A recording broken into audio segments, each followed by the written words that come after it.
Cedar Falls, Iowa, September 15, 1981. The smell of freshly cut corn filled the crisp autumn air as Margaret Maggie Henderson locked the front door of Henderson's hardware store for what would be the last time. At 53, she had run the family business on Main Street for over 2 decades, her calloused hands as familiar with every wrench and nail as a pianist's fingers knew their keys. The brass bell above the door chimed its usual farewell as she turned the key, the sound echoing through the empty street, where only a few streetlights flickered against the growing dusk. Maggie had told her daughter Linda earlier that day she planned to drive to Des Moines that evening to pick up a special order of winter supplies, salt spreaders and snow shovels that wouldn't arrive by truck until November, too late for the early season rush she anticipated.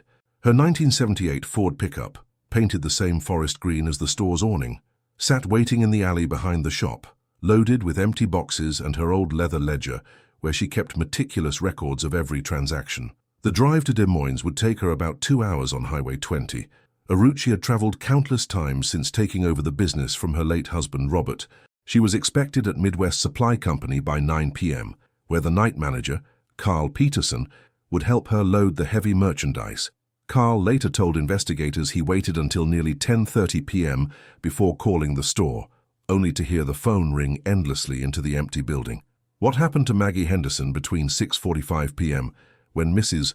Dorothy Klein saw her truck heading west on Elm Street, and the next morning, when Linda found the store locked and her mother nowhere to be found, would remain Cedar Falls' most haunting mystery for over 4 decades.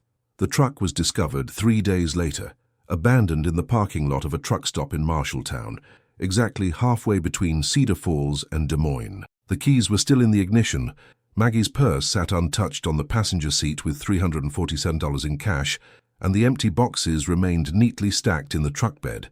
But Maggie Henderson had vanished without a trace, leaving behind only the faint scent of her vanilla perfume lingering in the autumn air. The first 48 hours after Maggie's disappearance mobilized Cedar Falls like nothing the small farming community had ever experienced. Linda Henderson, barely 25 and suddenly responsible for both the family business and the search for her mother, organized volunteer teams that combed every cornfield, drainage ditch, and abandoned barn within a 20-mile radius. The local VFW hall became an unofficial command center, its walls covered with maps marked in red ink and photographs of Maggie taped to folding tables loaded with coffee urns and homemade sandwiches. Sheriff Tom Garrett, a man more accustomed to dealing with drunk and disorderly farmers than missing persons cases, coordinated with the Iowa State Police to expand the search. Bloodhounds were brought in from Cedar Rapids, their handlers following scent trails that led to dead ends at the edge of paved roads. Helicopters buzzed overhead, their rotors disturbing the peaceful rhythm of harvest season as they searched vast expanses of golden corn that stretched to every horizon. The truck stop in Marshalltown became the focal point of the investigation.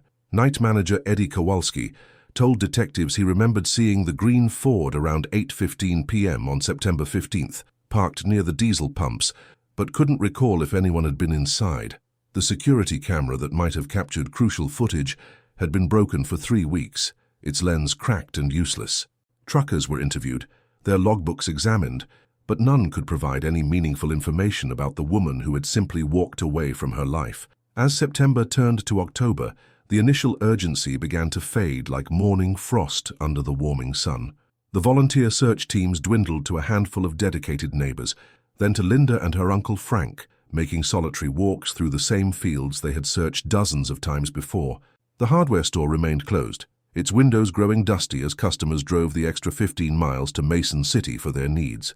By Thanksgiving, even the weekly meetings at the VFW hall had stopped. Sheriff Garrett filed his final report in February 1982, officially classifying Margaret Henderson as a missing person, presumed dead. The case file, thin and unsatisfying, was boxed and stored in the basement of the county courthouse, where it gathered dust alongside decades of other forgotten mysteries. Linda eventually reopened the store, but the cheerful atmosphere her mother had cultivated never returned. Customers spoke in hushed tones, as if Maggie's spirit still wandered the aisles, organizing inventory that would never be sold. The brass bell above the door seemed to ring with a different tone, sadder somehow, marking not arrivals and departures, but the passage of time in a town that had learned to live with an unsolved heartbreak. Cedar Falls, Iowa, June 12, 2024. The demolition of the old Riverside Elementary School had been delayed by budget constraints for 3 years, but City Council finally approved the project to make way for a new senior center. Jake Morrison, operating the excavator for Morrison Construction, ironically no relation to the missing woman despite sharing the town, was methodically tearing into the building's foundation when his bucket struck something that rang with an unusual metallic sound against the concrete. What emerged from beneath 43 years of settled earth and debris was Maggie Henderson's missing ledger, the same brown leather journal she had carried to Des Moines that September night in 1981. The book was wrapped in a deteriorated plastic grocery bag, its pages swollen with moisture but still largely intact, protected by the thick leather cover that Robert Henderson had given Maggie as a wedding present in 1955. Jake recognized the distinctive hand-tooled cover immediately. His own grandfather had purchased countless items from Henderson's hardware over the years, and the sight of Maggie's careful handwriting recording every transaction was instantly familiar. He shut down the excavator and called Sheriff Maria Santos, Tom Garrett's successor, who arrived within 20 minutes with a growing sense that Cedar Falls' oldest mystery was about to be solved. The ledger's discovery beneath the elementary school was puzzling for multiple reasons. The school had been built in 1963, nearly 20 years before Maggie's disappearance, and its location was more than 2 miles from both her store and the last confirmed sighting of her truck. More confusing still was the condition of the plastic bag. It appeared to have been deliberately buried, not accidentally lost or discarded. As Sheriff Santos carefully examined the ledger in her office, she noticed something that made her pulse quicken. The final entry, dated September 15, 1981, was different from all the others. Instead of Maggie's usual precise notation of items sold and payments received, there was a single line written in shaky handwriting: "Harold knows what happened to the Peterson boy." Below that, in even more trembling letters, "He saw me see him." The Peterson boy referred to Tommy Peterson, age 9, who had disappeared from Cedar Falls in July 1979, just 2 years before Maggie's own disappearance. Tommy's case had also gone cold, filed away in the same courthouse basement where Maggie's file had gathered dust. Sheriff Santos realized she wasn't just looking at evidence of one disappearance. She was holding the key to solving 2 mysteries that had haunted Cedar Falls for decades. The ledger contained one more crucial detail. Wedged between pages 247 and 248 was a small piece of paper with an address written in the same shaky handwriting: 1247 Sycamore Lane, the former home of Harold Brennan, the elementary school's maintenance supervisor, who had died of a heart attack in 1995. The same Harold Brennan who had access to every building in the school district, including the basement areas where a ledger could be hidden beneath a foundation that wouldn't be disturbed for over 40 years. The excavation of Harold Brennan's property began on a humid morning in late June, authorized by a warrant that Sheriff Santos had obtained after 3 days of careful legal maneuvering. Brennan's house had been demolished in 2010, but the concrete foundation and old storm cellar remained buried beneath a small city park that had been built on the lot. Ground-penetrating radar had detected anomalies in the soil that suggested disturbed earth, exactly the kind of evidence that could finally provide answers to Cedar Falls' longest-standing mysteries. What the investigation team found beneath the storm cellar's false floor shocked even seasoned detectives who thought they had seen everything. Tommy Peterson's remains were discovered wrapped in a blue tarp, along with several personal items that his mother, Chon Eleanor, immediately recognized: his Chicago Cubs baseball cap, the digital watch he had received for his 9th birthday, and a small wooden cross that his grandmother had given him for First Communion. But the most damning evidence was found in a metal lockbox, buried alongside Tommy's remains: Harold Brennan's detailed diary, documenting not only Tommy's death, but also his growing paranoia that Maggie Henderson had witnessed something she shouldn't have seen on that July evening in 1979. The diary entries revealed that Maggie had been in the school parking lot after hours, retrieving a donation of old desks for a church rummage sale, when she saw Harold leading Tommy into the building through a side entrance. The diary's final entries, written in September 1981, showed Harold's escalating fear as he became convinced that Maggie was putting together the pieces of Tommy's disappearance. He had intercepted her at the truck stop in Marshalltown, where he worked part-time as a night janitor to supplement his school district income. Using his familiarity with Maggie's trusting nature, he had convinced her to follow him to what he claimed was an alternate route to Des Moines, one that would help her avoid construction delays on Highway 20. Instead, Harold had led Maggie to the abandoned Hartley farm, 3 miles outside Marshalltown, where he killed her and buried her remains in the farm's old silo. The diary contained detailed directions to this location, drawn in Harold's careful handwriting like a map to his own guilt. When investigators excavated the silo 2 weeks later, they found Maggie Henderson's remains along with her jewelry, including the silver locket containing photos of Linda and Robert that she had worn every day since her husband's death. The revelation sent shockwaves through Cedar Falls, where Harold Brennan had been remembered as a quiet, reliable man who had worked at the elementary school for over 30 years.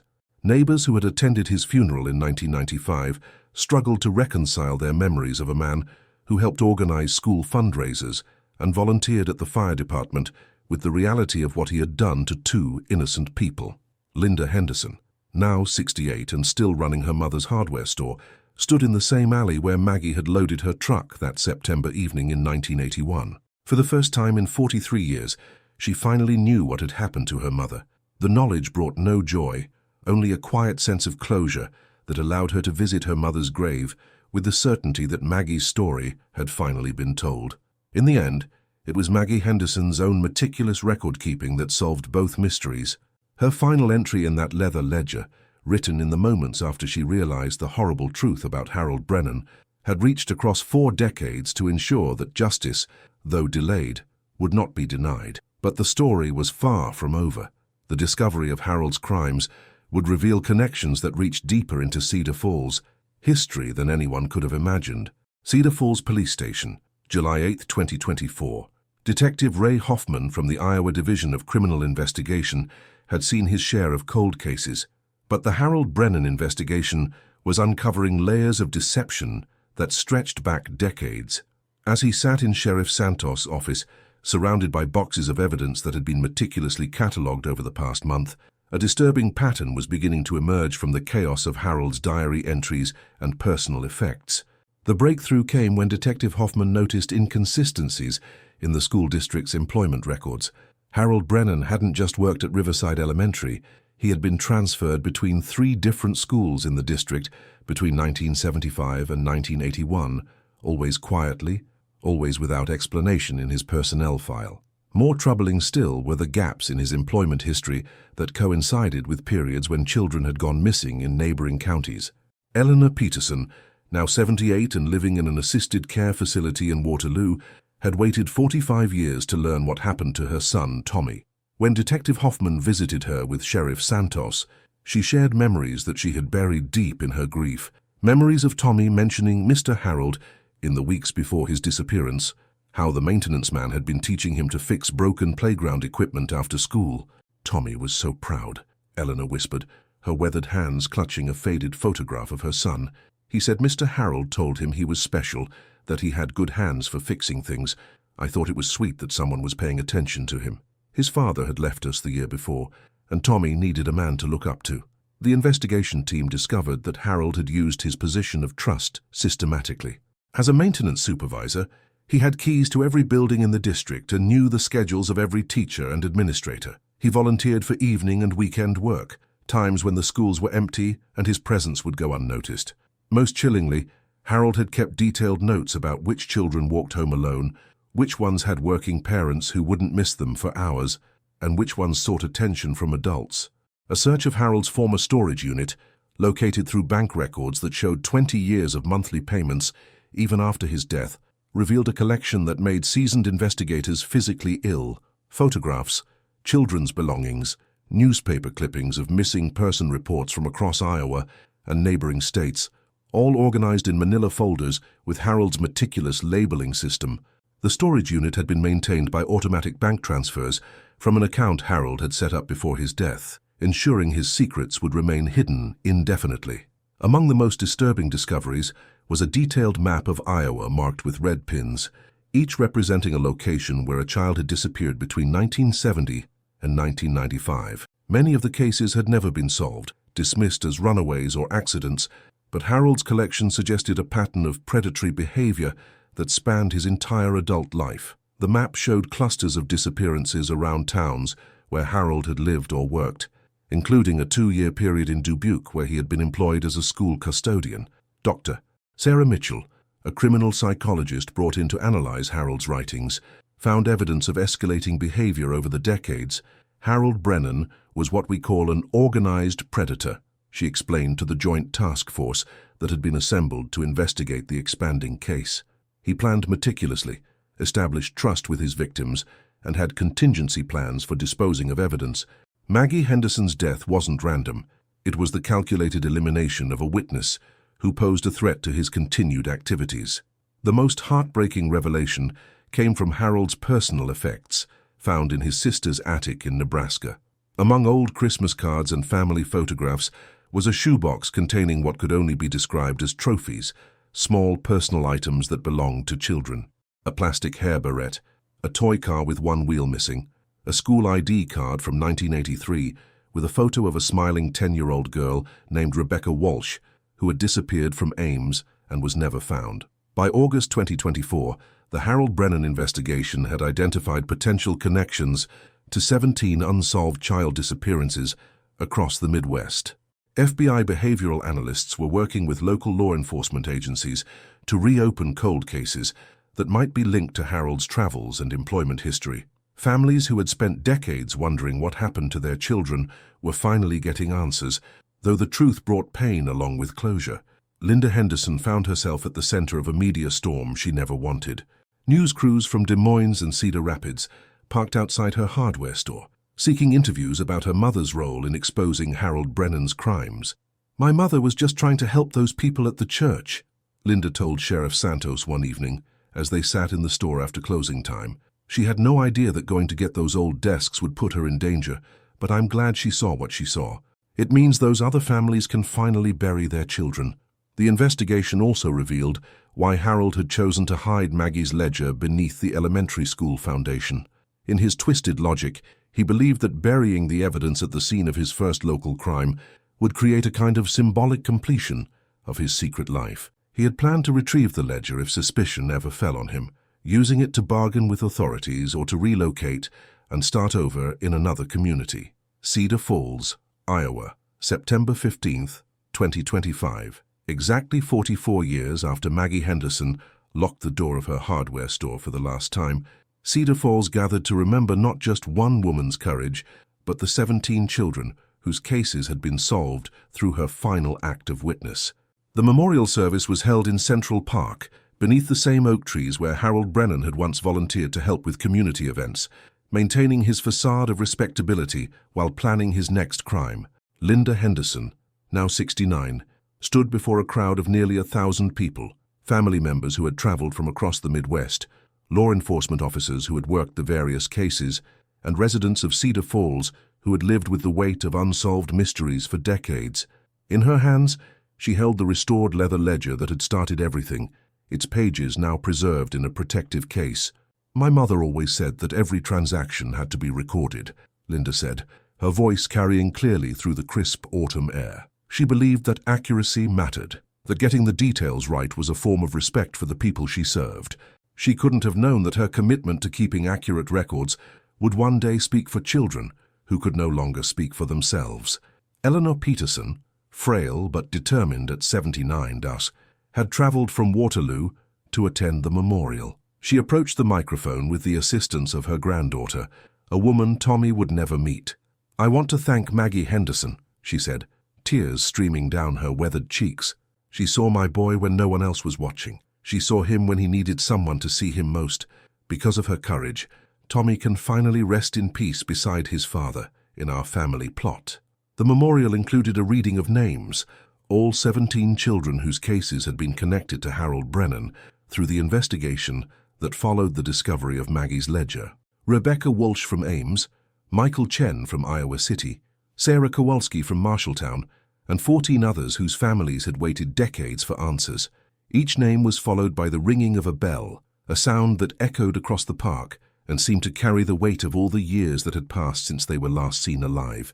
Sheriff Santos announced that the Harold Brennan investigation had officially closed 23 cold cases across 4 states, with several more still under review. The FBI had established a task force to examine similar patterns of child disappearances around schools and public facilities, using Harold's methods as a template for identifying other predators who might still be active.